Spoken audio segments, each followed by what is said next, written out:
Good morning everyone. तो चलिए, हमने गुप्ता एज पढ़ा था, तो आज हम फिर से गुप्ता एज को थोड़ा ब्रीफ कर लेते हैं। तो गुप्ता एज का टाइम पीरियड है 300 एडी टू 500 एडी। और आज से अगर हम उस पीरियड को देखना चाहें तो यह कब है आज से लगभग 1700 साल पहले। अब आपको तो इतने दिनों बाद तक हमने बताया था कि एडी का मतलब होता है एना डोमिना, मतलब कि जो क्रिश्चियन ईरा होता है, जो सबसे पहले जो समय की काउंटिंग हो गई ये रोमन लोगों ने शुरू करी थी। तो जो इंटरनेशनल काउंटिंग है वह रोमन से चला। और इस कारण क्या होता है कि उन्होंने ये जो ईसा मसीह थे उनके जन्म से उन्होंने जन्म के बाद का काल को ईसा ईसा का काल माना, और उससे पहले के काल ईसा पूर्व को माना। मतलब बीसी पढ़ते हैं तो बिफोर क्रिश्चियन एरा, और उसका नाम अब बदलकर बिफोर कॉमन एरा कर दिया गया। और अभी जो हम पढ़ते हैं वह एडी है या फिर कॉमन एरा इसे कहा जाता है। तो हम देख रहे थे कि उस समय भी हमारे जो पीपल थे वो क्या करते थे, फार्मिंग करते थे।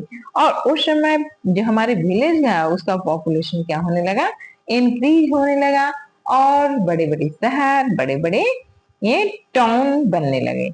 फिर क्या हुआ कि स्मॉल स्टेट हैज इमर्ज, उस समय small state emerge all over India.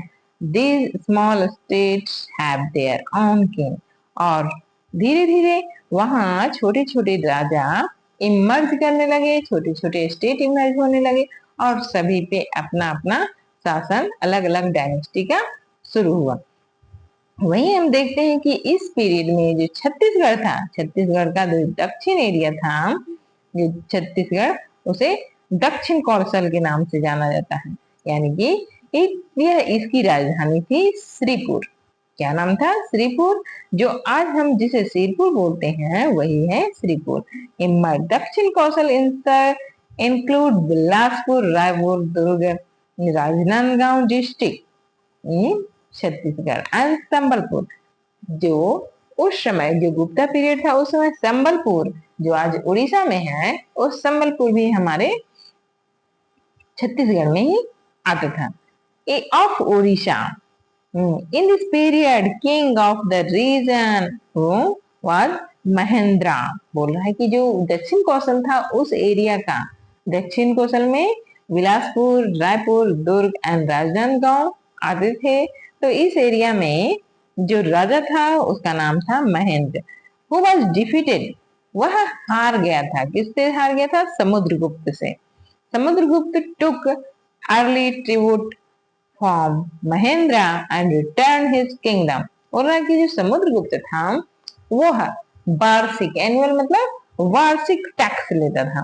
Tribute लेता था मतलब ईयरली वार्षिक टैक्स लेता था, और उसे अब उसका राज्य वापस कर दिया और कि तुम इस पे शासन करो, लेकिन मुझे हर साल मुझे क्या देना है? टैक्स देते रहना।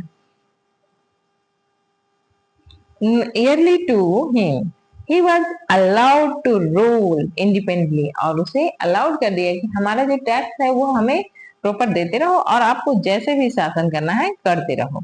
समुद्रगुप्त। अब बोल रहे हैं समुद्रगुप्त कौन था?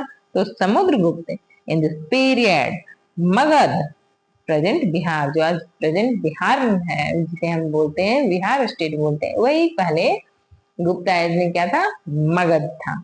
तो हमने मगध की हिस्ट्री पढ़ी है। मगध बहुत ही पहले से इमर्ज हो रहा था। महाजनपद काल में भी वो बहुत ही बड़ा अपना साम्राज्य बनाया था। उस समय मगध में रूल कर रहा था गुप्ता डायनेस्टी। गुप्ता डायनेस्टी उस समय मगध में रूल कर रहा था। Samudragupta is regarded greatest ruler of the dynasty.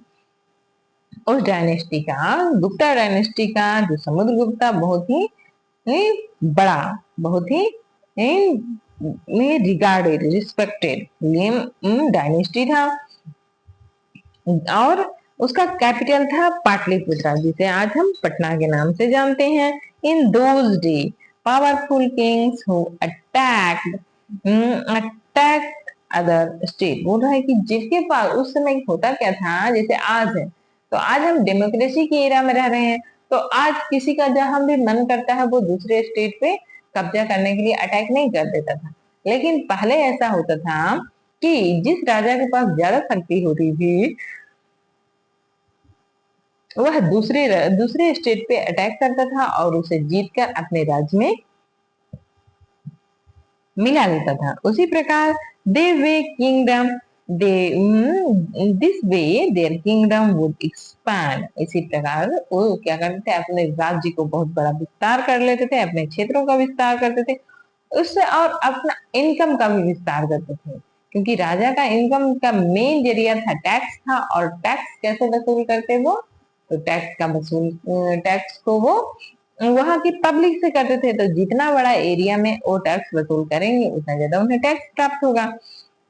और increase Samudragupta to want to sing, और समुद्रगुप्त भी ऐसा ही कर रहा था जो सारे राजा कर रहे थे, अपने क्षेत्र का विस्तार करना, अपने इनकम को विस्तार करना, अपनी अपनी शक्ति का विस्तार करना। In Prag and Prag are Prashasti of Samudragupta is incline in a pillar of Allahabad. तो हमने देखा कि इलाहाबाद में एक समुद्रगुप्त का पिलर भी है, जिसपे पिलर जिसमें उसने अभिलेख लिखवाए थे, जिससे हमें समुद्रगुप्त के बारे में बहुत सी जानकारियां पता चलती है। Samudragupta defeated several rulers of Aryavarta. क्या बोल रहा है कि जो आर्यवर्त, जो नॉर्थ इंडिया है, नॉर्दर्न इंडिया, उसे आर्यवर्त बोला जाता था। तो बोल रहा है कि समुद्रगुप्त था वो आर्यवर्त के बहुत सारे राजा को क्या किया था, हराया था। आत्विक आत्विक स्टेट, जो वनांचल है उसे आत्विक स्टेट बोला जाता था। Dakshinapath southern India, south Kaushal whose capital was Sirpur and Mahakantara which is the Bastar and Orissa. आप देखे हो कि महाकांतार जो था, महाकांतार उसे बस्तर के एरिया को महाकांतार और वहां से जुड़े हुए बिलास ओडिशा के एरिया को कहा जाता था। तो उस सभी एरिया को किसने जीता था, समुद्रगुप्त ने। और ये हमें कैसे पता चलता है, वहां के जो इलाहाबाद में प्रशस्त जो अभिलेख है, जो पिलर पे लिखवाए गए हैं, पिलर पे उसने अपने जीते हुए क्षेत्रों का नाम लिखवाया, उससे हमें पता चलता है कि उसने इन स्टेट को जीता था। वह टू स्टेट दक्षिणा पंथ which was defeated by Samudragupta. इसके बाद हम देखते हैं कि जो ये एरिया है इंडिया का जो मैप है, इस पूरे एरिया पे समुद्रगुप्त का शासन था। मतलब कि उत्तर उत्तर भारत के लगभग अधिकांश क्षेत्रों पे समुद्रगुप्त का शासन था। Samudragupta was not only a warrior. बोल रहा है कि समुद्रगुप्त सिर्फ योद्धा नहीं था, वह आर्ट से भी बहुत प्यार करता था। उसे गोल्ड कॉइन में उसका जो पिक्चर बना हुआ है वह क्या है, वीणा बजाते हुए उसका चित्र बनाया गया है। After Samudragupta his son Chandragupta Vikramaditya. जब समुद्रगुप्त की मृत्यु हो गई तो उसका बेटा Chandragupta Maurya, sorry Chandragupta Vikramaditya exist the throne. उसके बाद उसका बेटा चंद्रगुप्त विक्रमादित्य ने उसका पद ग्रहण किया, मतलब वह राजा बना। He also expanded his empire. उसने अपने एम्पायर को और मर्ज किया and made friendly relation with some influence of kings. His empire extended from Bengal to Gujarat. और फिर इसने अपने एरिया को और विस्तार किया, बंगाल टू गुजरात तक विस्तार किया। तो हमने इसको देखा था, देखिए the Gupta empire was divided into several province. यह गुप्ता एम्पायर था वह बहुत सेवरल प्रोविंस, जैसे कि हमारा भारत है वह अलग अलग स्टेट में डिवाइड है, वैसे ही वो लोग भी शासन करने के लिए बड़े एरिया को छोटे छोटे पार्ट में डिवाइड कर लेते थे, जिसमें से उसे वो भुक्ति बोलते थे। क्या बोलते थे, भुक्ति बोलते थे। Every province was further divided into district विषया। और जो भुक्ति होते थे वह डिवाइड होता था डिस्ट्रिक्ट में, जैसे हमारा स्टेट डिवाइड होता है डिस्ट्रिक्ट में, वैसे ही भुक्ति डिवाइड होता था विषया में। The administration was done by local people. और जो एडमिनिस्ट्रेशन होता था वह लोकल पीपल के द्वारा किया जाता था। King gave order only on important issue. बोल रहा है कि किंग बस जो इम्पोर्टेंट इशू होते थे उसी पे वह ऑर्डर देते थे। वो हर बार हर चीज किंग के अनुसार नहीं होता था, हर एरिया में अपने अपने रूल फॉलो होते थे, लेकिन जहां इम्पोर्टेंट इशू होते थे वहां पे किंग का रूल फॉलो होता था। This way the local people playing important role, जिस कारण क्या होता था, जो लोकल पीपल होते थे वो एक इम्पोर्टेंट रूल फॉलो करते, इम्पोर्टेंट हो जाते थे। Beside this king, Kumar Gupta, Skand Gupta, two were famous ruler of the Gupta dynasty। बोल रहा है कि चंद्रगुप्त विक्रमादित्य के बाद कुमार गुप्त और स्कंद गुप्त ये दो अलग फेमस राजा हुए। The Gupta dynasty rule till 500 AD. 500 है ईडी एडी तक गुप्ता डायनेस्टी का शासन चला। This era is very important to in the progress of Indian science, art and religion. Many changes came in the lives of the people in this period। बोल रहा है कि इस समय जो जो इंडियन पीपल थे, जो इस एरिया के पीपल थे, उनमें बहुत सारा चेंज आया, उसकी लाइफ स्टाइल में बहुत ही ज्यादा चेंज आया। इससे अब इसके बाद हम देखते हैं life of the people in the Gupta age. Life of the people in the Gupta age, तो हम देखते हैं कि how was the life of the people, how was the life of the people, how can we know that. बोल रहे हैं कि हम कैसे जानते हैं, हम कैसे जानेंगे कि उस समय के जो पीपल थे उनकी जो लाइफ थी वो कैसे थी। तो several book relating to the religion, बोल रहा है कि उस समय बहुत सारे बुक लिखे गए, उन बुकों से हमें पता चलता है कि उस समय के जो पीपल थे उनकी जो लाइफ स्टाइल थी वो कैसी थी। स्टोरीज, बहुत सारे स्टोरीज हैं, plays and science were written at that time. बोल रहा है कि उस समय बहुत सारे रिलीजियस बुक लिखे गए, रिलीजियस बुक लिखे गए, बहुत सारे स्टोरीज लिखे गए, बहुत सारे खेल हैं और बहुत सारे साइंस का इन्वेंशन हुआ था। उससे हमें पता चलता है कि उस समय के लोग कैसे थे। By reading those book we can know a lot about the life of the people। बोला बाय रीडिंग दोज, उसे उन बुकों को पढ़ने के बाद हमें पता चलता है कि उस समय के जो पीपल थे उनका जो लाइफ स्टाइल था वो कैसे था। We can get information from several stone inscription.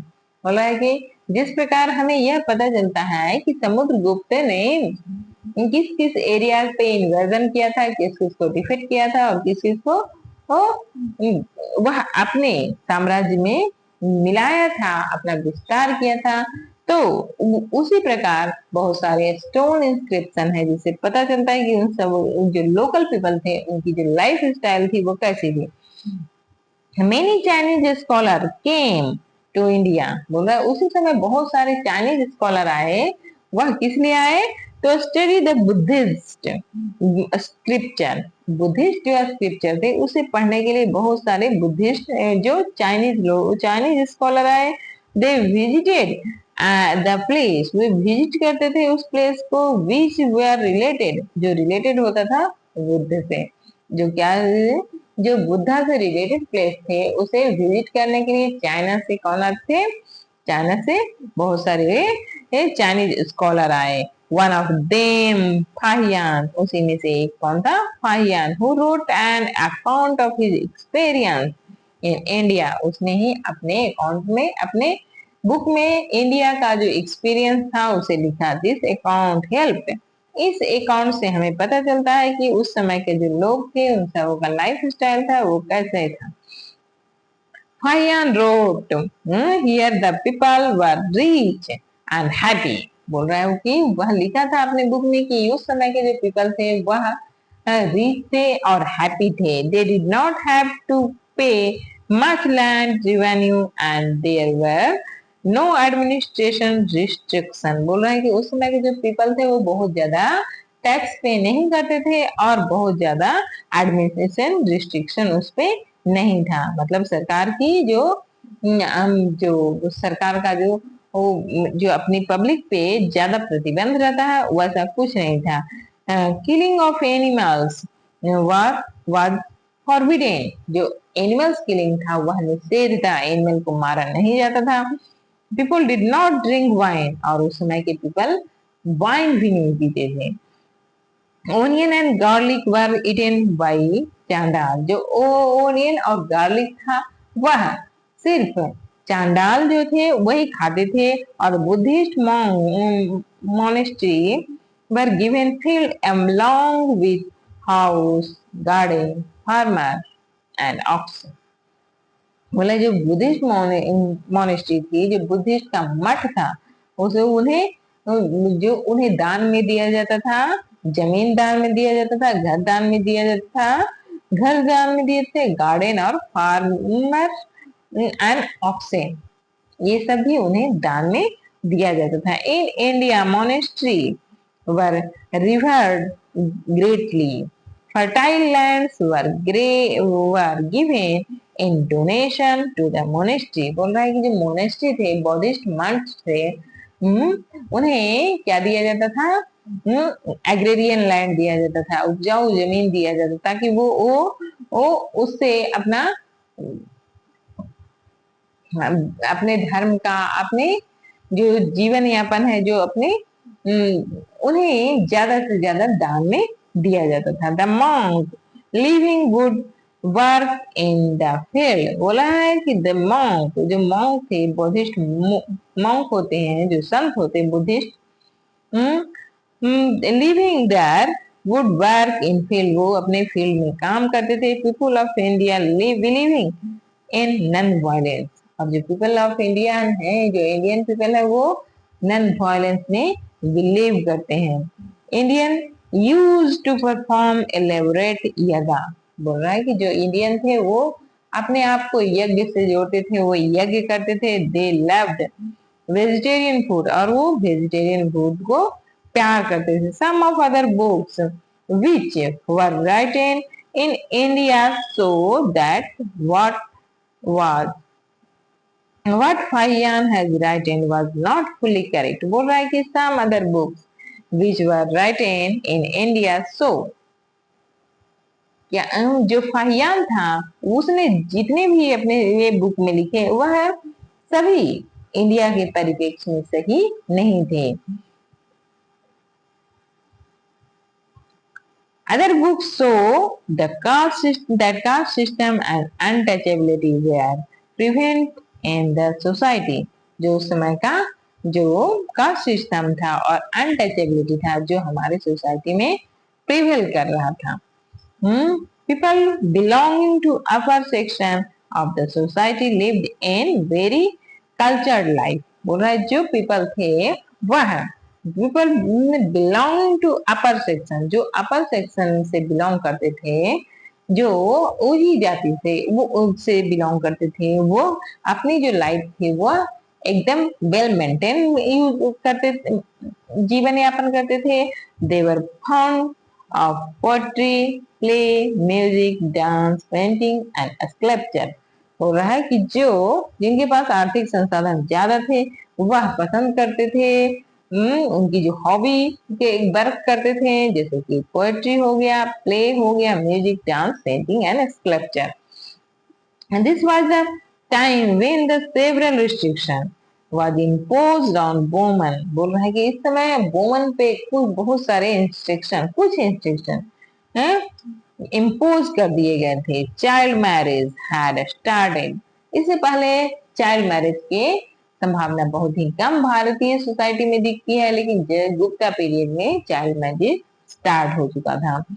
Window were forced to become sati, और जो विडो हो जाती थी, विडो का मतलब होता है जिनके पति समाप्त खत्म हो जाते हैं या जिनके पति की मृत्यु हो जाती है, तो उन्हें अपने ही पति के शव पे, मतलब जब उन्हें दाह संस्कार किया जाता था तो उनके हिस्से शव के साथ उन्हें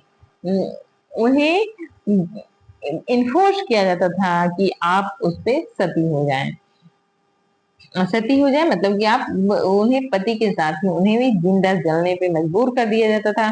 बर्न और funeral pray of her husband, poor people in the society were facing difficulty. बोल रहा है जो पुअर पीपल है वह बहुत ही डिफिकल्टी फेस करते थे। Trade with far of land and decrease as result of which in the industrial reduced their production.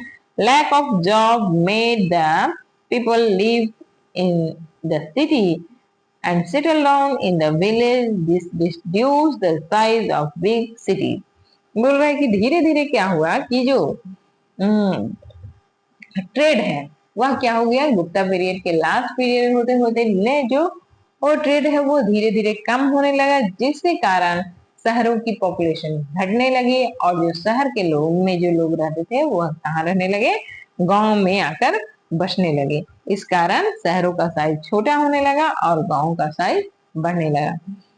From books and rock inscription, बोला बुकों और रॉक इंस्क्रिप्शन से हम पढ़ते हैं कि king gave village in donation to ब्राह्मण।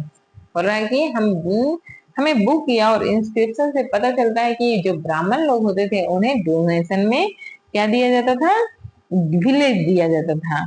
अवे एंड बुद्धिस्ट मोनेस्ट्री, तो अभी हमने देखा था कि बुद्धिस्ट मॉनेस्ट्री होते हैं, बुद्धिस्ट, उन्हें भी विलेज दिया जाता था क्या के लिए, डोनेशन के रूप में। Those who got donation would make the farmer work on their field and lived on it's income. जो उन्हें विलेज दिया जाता था उसका जो टैक्स होता था उसे वो राजा को नहीं देते थे, उसी टैक्स को वो वसूलते थे और वो उससे अपना जीवन यापन करते थे। जैसे जो ब्राह्मण है या फिर जो बुद्धिस्ट मोनेस्ट्री होते थे उनको जो विलेज दिया गया, तो विलेज में जितने भी एरिया होते थे, जितने भी जमीन होते थे, उन सभी का टैक्स वो ब्राह्मण या फिर बुद्धिस्ट मोनेस्ट्री वसूल करते थे और उससे अपना यूज करते थे। यानी कि उस पे राजा टैक्स वसूल नहीं करता था। इस जो जो राजा जो होता है, जो जमीन को डोनेशन में देता था उस पे राजा टैक्स वसूल नहीं करता था, उस पे जिसे डोनेशन दिया गया उसने वह टैक्स वसूल करता था। इस प्रकार हम आगे अब हम रेगुलर पढ़ते जाएंगे और गुप्ता के बाद हम आगे नेक्स्ट चैप्टर को कंप्लीट करेंगे। ठीक है, धन्यवाद।